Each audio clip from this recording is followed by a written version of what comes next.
2026년 7월 13일 매일 성경입니다. 오늘 본문은 시편 13편 1절부터 6절까지 말씀입니다. 먼저 본문 말씀을 함께 읽겠습니다.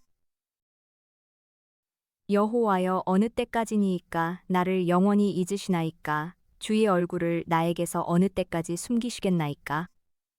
나의 영혼이 번민하고 종일토록 마음에 근심하기를 어느 때까지 하오며 내 원수가 나를 치며 자랑하기를 어느 때까지 하리이까? 여호와 내 하나님이여, 나를 생각하사 응답하시고 나의 눈을 밝히소서. 두렵건대 내가 사망의 잠을 잘까 하오며 두렵건대 나의 원수가 이르기를 내가 그를 이겼다 할까 하오며 내가 흔들릴 때에 나의 대적들이 기뻐할까 하나이다. 나는 오직 주의 사랑을 의지하였사오니 나의 마음은 주의 구원을 기뻐하리이다. 내가 여호와를 찬송하리니 이는 주께서 내게 은덕을 베푸심이로다.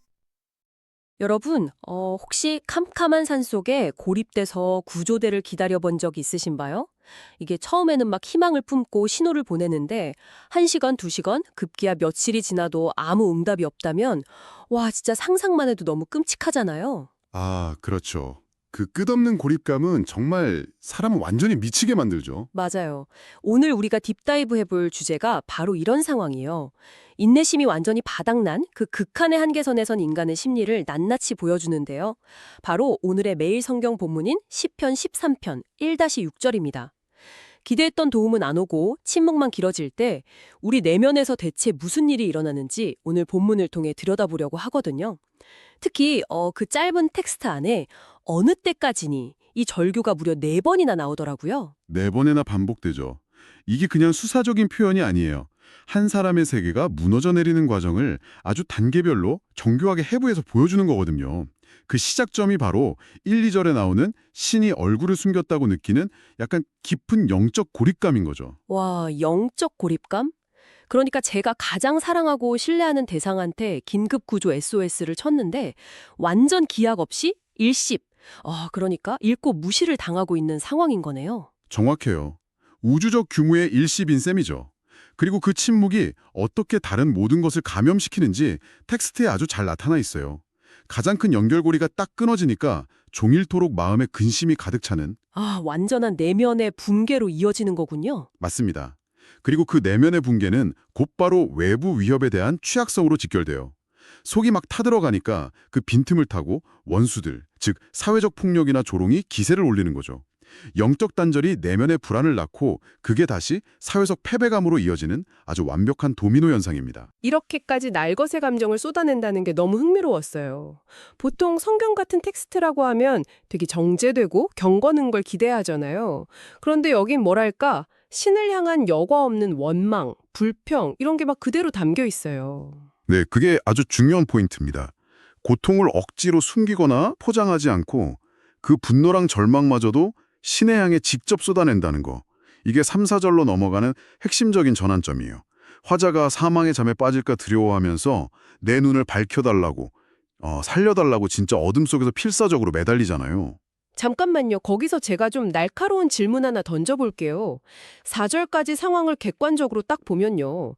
적들이 물러간 것도 아니고 죽음의 공포가 사라진 것도 아니잖아요. 현실적인 물리적 문제는 단 하나도 해결 안 됐는데 어떻게 시가 갑자기 5절부터 결론에서 찬양으로 확 넘어갈 수가 있죠? 구조 헬게가 도착한 것도 아닌데 말이에요. 오, 날카로우신데요. 그 극적인 반전의 해담은 바로 5절에 나오는 헤세드, 즉 인자하심이라는 개념에 있습니다. 언약적이고 변함없는 사랑을 뜻하는 단어거든요. 화자는 외부 환경이 변해서가 아니라 과거에 신이 베풀었던 그 신실하심을 의도적으로 기억해내는 거예요. 과거의 기억? 그러니까 예전 그 사랑을 떠올리는 거군요. 네, 맞아요. 신이 과거에 베풀었던 호의를 기억해내는 그 심리적 행위 자체가 공포에 질려있던 내면의 현실을 완전히 뒤바꿔 놓은 겁니다. 제사전의 응답 같은 외부적인 신탁이 전혀 없음에도 불구하고요. 이제 좀 이해가 가네요. 그러니까 박배는 막 여전히 거센 폭풍우가 몰아치고 있는데 배 안에서 절대 끊어지지 않는 닷, 그 햇새들을 꽉 붙잡은 거군요. 닷을 잡고 있으니까 폭풍우가 멈추지 않았어도 내면은 패닉에서 절대적인 확신으로 확 바뀐 거네요. 완벽한 비유입니다. 그 내면의 전환이 워낙 강력하다 보니까 아직 물리적인 구원이 이루어지지 않았어도 이미 구원받은 것처럼 6절에서 찬양할 수 있게 되는 거죠. 외부 구조는 여전히 진행 중일지 몰라도 심리적이고 영적인 구조는 이미 완료된 상태에 도달한 겁니다. 와, 진짜 놀랍네요. 오늘 시편 13편 1, 6절 본문을 깊이 들여다보니까 고통을 내하는 시각이 완전히 달라져요. 고난 속에서 막 터져나오는 깊은 탄식이나 원망이 믿음이 없다는 증거가 아니라 오히려 참된 신뢰로 나아가는 필수적인 과정이었네요. 네, 맞습니다. 우리가 한계에 부딪혔을 때 제일 흔히 하는 본능적인 행동이 두려움을 숨기고 막 괜찮은 척 위장하는 거잖아요. 하지만 오늘 본문은 우리의 가장 부서진 모습, 날 것 그도로를 드러내는 것만이 역설적으로 그 깊은 연결을 회복하는 유일한 길이라고 가르쳐줍니다. 청취자 여러분, 오늘 딥다이브 어떠셨나요? 혹시 지금 끝없는 침묵 속에서 답답해하며 애써 포장된 기도를 쥐어짜내고 계시진 않나요? 어쩌면 말이 안 돼서 줄줄 흘러내리는 눈물, 그 가식 없는 액체 기도야말로 여러분의 믿음이 흔들린다는 신호가 아니라 오늘 흔들림 없는 사랑을 경험하는 진짜 시작점일지도 모릅니다. 헬기 소리는 아직 안 들리더라도 여러분이 쏟아낸 그 솔직한 절망 속에 이미 단단한 닻이 내려져 있을 테니까요. 오늘 딥다이브는 여기서 마칩니다. 끝까지 함께 해주셔서 감사합니다. 성경을 읽겠습니다. 잠언 4장에서 6장 말씀입니다. 아들들아 아비의 훈계를 들으며 명철을 얻기에 주의하라. 내가 선한 도리를 너희에게 전하노니 내 법을 떠나지 말라. 나도 내 아버지에게 아들이었으며 내 어머니 보기에 유약한 외아들이었노라. 아버지가 내게 가르쳐 이르기를 내 말을 내 마음에 두라 내 명령을 지키라 그리하면 살리라. 지혜를 얻으며 명철을 얻으라 내 입의 말을 잊지 말며 어기지 말라. 지혜를 버리지 말라. 그가 너를 보호하리라. 그를 사랑하라. 그가 너를 지키리라. 지혜가 제일이니 지혜를 얻으라. 네가 얻은 모든 것을 가지고 명철을 얻을지니라. 그를 높이라 그리하면 그가 너를 높이 들리라. 만일 그를 품으면 그가 너를 영화롭게 하리라. 그가 아름다운 관을 네 머리에 두겠고 영화로운 면류관을 네게 주리라 하셨느니라. 내 아들아 들으라. 내 말을 받으라 그리하면 네 생명의 해가 길리라. 내가 지혜로운 길을 네게 가르쳤으며 정직한 길로 너를 인도하였은즉 다닐 때에 내 걸음이 곤고하지 아니하겠고 달려갈 때에 실족하지 아니하리라. 훈계를 굳게 잡아 놓치지 말고 지키라. 이것이 네 생명이니라. 사악한 자의 길에 들어가지 말며 악인의 길로 다니지 말지어다. 그의 길을 피하고 지나가지 말며 돌이켜 떠나갈지어다. 그들은 악을 행하지 못하면 자지 못하며 사람을 넘어뜨리지 못하면 잠이 오지 아니하며 불의의 떡을 먹으며 강포의 술을 마심이니라. 의인의 길은 돋는 햇살 같아서 크게 빛나 한낮의 광명에 이르거니와 악인의 길은 어둠 같아서 그가 걸려 넘어져도 그것이 무엇인지 깨닫지 못하느니라. 내 아들아 내 말에 주의하며 내가 말하는 것에 내 귀를 기울이라. 그것을 내 눈에서 떠나게 하지 말며 내 마음속에 지키라.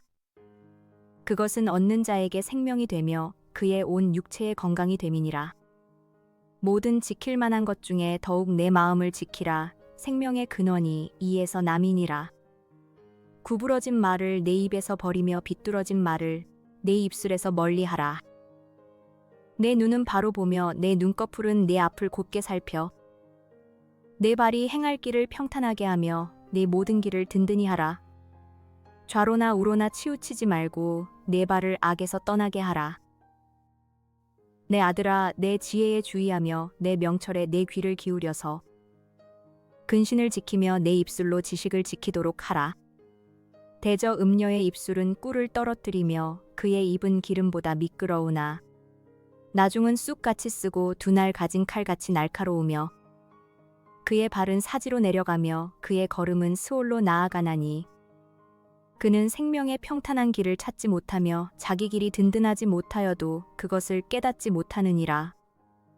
그런즉 아들들아 나에게 들으며 내 입의 말을 버리지 말고 내 길을 그에게서 멀리하라. 그의 집 문에도 가까이 가지 말라. 두렵건대 네 존영이 남에게 잃어버리게 되며 네 수완이 잔인한 자에게 빼앗기게 될까 하노라. 두렵건대 타인이 네 재물로 충족하게 되며 내 수고한 것이 외인의 집에 있게 될까 하노라. 두렵건대 마지막에 이르러 내 몸, 내 육체가 쇠약할 때에 네가 한탄하여 말하기를 내가 어찌하여 훈계를 싫어하며 내 마음이 꾸지람을 가벼이 여기고 내 선생의 목소리를 청종하지 아니하며 나를 가르치는 이에게 귀를 기울이지 아니하였던고.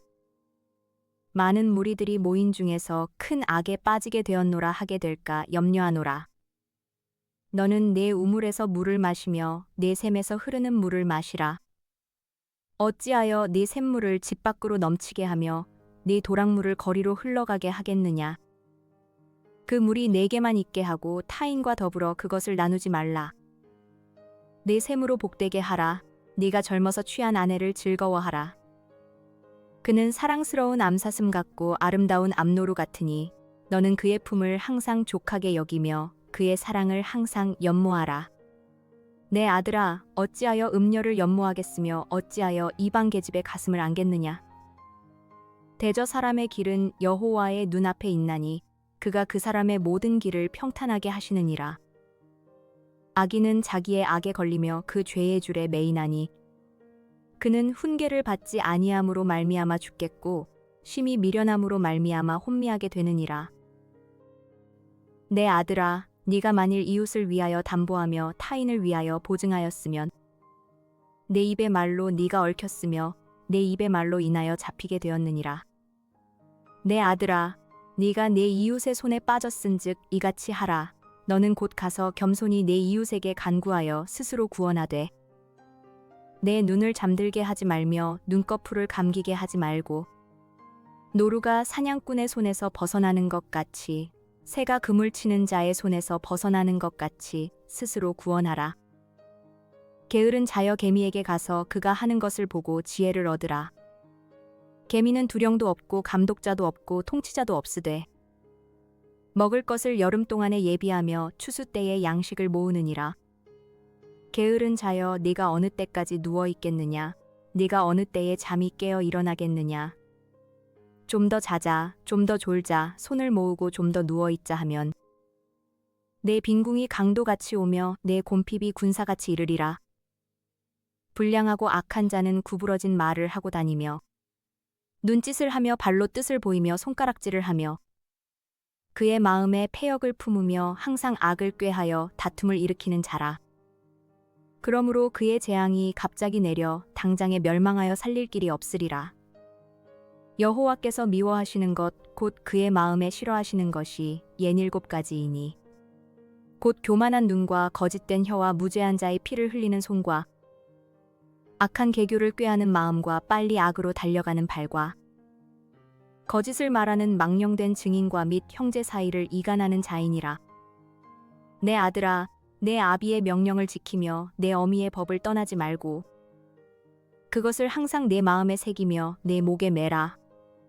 그것이 네가 다닐 때에 너를 인도하며 네가 잘 때에 너를 보호하며 네가 깰 때에 너와 더불어 말하리니 대저 명령은 등불이요 법은 빛이요 훈계의 책망은 곧 생명의 길이라. 이것이 너를 지켜 악한 여인에게 이방 여인의 혀로 호리는 말에 빠지지 않게 하리라. 내 마음에 그의 아름다움을 탐하지 말며 그 눈꺼풀에 홀리지 말라. 음녀로 말미암아 사람이 한 조각 떡만 남게 됨이며 음란한 여인은 귀한 생명을 사냥함이니라. 사람이 불을 품에 품고서야 어찌 그의 옷이 타지 아니하겠으며 사람이 숯불을 밟고서야 어찌 그의 발이 되지 아니하겠느냐. 남의 아내와 통간하는 자도 이와 같을 것이라. 그를 만지는 자마다 벌을 면하지 못하리라. 도둑이 만일 줄일 때에 배를 채우려고 도둑질하면 사람이 그를 멸시하지는 아니하려니와 들키면 7배를 갚아야 하리니 심지어 자기 집에 있는 것을 다 내주게 되리라. 여인과 간음하는 자는 무지한 자라. 이것을 행하는 자는 자기의 영혼을 망하게 하며 상함과 능욕을 받고 부끄러움을 씻을 수 없게 되나니 남편이 투기로 분노하여 원수 갚는 날에 용서하지 아니하고 어떤 보상도 받지 아니하며 많은 선물을 줄지라도 듣지 아니하리라. 오늘의 뉴스를 듣고 함께 기도하겠습니다. 방글라데시 남동부에서 지난 일주일간 이어진 폭우와 홍수, 산사태로 최소 44명이 숨지고 100만 명 이상이 고립됐습니다. 남동부 차토그람주를 중심으로 26만 7천여 가구가 침수됐으며 콕스바자르 지역 로힝야족 난민촌에서는 산사태가 2차례 발생해 어린이를 포함한 난민 16명이 목숨을 잃었습니다. 제9호 태풍 바비가 중국 동부 해안에 상륙하면서 중국 각지에서 약 200만 명이 긴급 대피했습니다. 이전부터 이어진 폭우와 산사태로 중국 남부에서만 이미 39명이 사망했으며 태풍의 영향을 받은 대만에서도 100여 명의 부상자가 발생했습니다. 연일 폭염이 기승을 부리는 가운데 서울시와 각 자치구가 폭염 대응 상황실을 가동해 홀몸 어르신과 노숙인 등 취약계층의 안부를 살피고 있습니다. 상황실에서는 기상 현황과 피해 발생 현황, 취약계층 보호 현황을 실시간으로 모니터링하며 연락이 닿지 않는 경우 직접 방문해 건강 상태를 확인하는 활동이 이어지고 있습니다. 국내 6대 대형 로펌 가운데 종교 분쟁을 전담하는 별도 조직이 처음으로 구성됐습니다. 법무법인 광장의 종교 분쟁 해결팀은 그동안 교계 주요 분쟁 사건을 담당해온 이명섭 변호사가 팀장을 맡으며 대형 로펌 차원의 교계 분쟁 전담 체계가 마련됐습니다. 니카라과 수도 마나과의 한 교회에서 목사실을 작은 진료소로 탈바꿈하며 개원 준비에 한창입니다. 열대 건기에 뜨거운 햇볕이 내리쬐는 가운데 현지 교회가 지역 주민을 위한 의료 공간을 새롭게 마련하고 있습니다. 오늘의 선교 소식으로는 중국에 사는 타이 캉족을 소개합니다. 이들은 야자수와 바나나, 나무, 대나무가 우거진 열대 지역에 살며 중국 내 약 4만 2천 명을 포함해 전 세계에 약 7만 명이 거주하고 있습니다. 불교와 도교, 민간 신앙이 뒤섞인 영적 환경 속에서 살아가며 이들의 언어로 된 성경도 복음 자료도 예수님 이야기를 담은 영화도 아직 존재하지 않습니다. 함께 기도합시다. 방글라데시 홍수와 산사태로 목숨을 잃은 이들의 가족을 위로하시고 콕스바자르 난민촌에서 또다시 재난을 당한 로힝야족 어린이들과 주민들에게 주님이 피난처가 되어주시기를 위해 기도합시다. 태풍 바비로 200만 명이 대피하고 수십 명이 희생된 중국과 대만의 재난 지역에 구호가 신속히 닿게 하시고 아직 고립된 모든 이들의 생명을 주님이 지켜주시기를 위해 기도합시다. 폭염 속에서 홀로 남겨진 어르신과 노숙인 등 취약계층이 더위의 위협에서 안전하게 보호받고 이웃의 안부를 살피는 손길 위에 하나님의 은혜가 함께하기를 위해 기도합시다. 교계 분쟁이 늘어가는 현실 속에서 한국 교회가 갈등보다 화해와 연합을 먼저 구하며 니카라과에서 이웃을 섬기는 교회의 의료 사역이 지역 주민들에게 복음의 통로가 되기를 위해 기도합시다. 복음도 성경도 없이 살아가는 중국의 타이 캉족 7만 명에게 성령의 역사가 임하고 그들의 언어로 복음을 전할 일꾼이 세워져 그들 가운데 교회가 심겨지기를 위해 기도합시다. 나라와 민족, 열방 선교지와 섬기는 교회를 위해 기도합시다.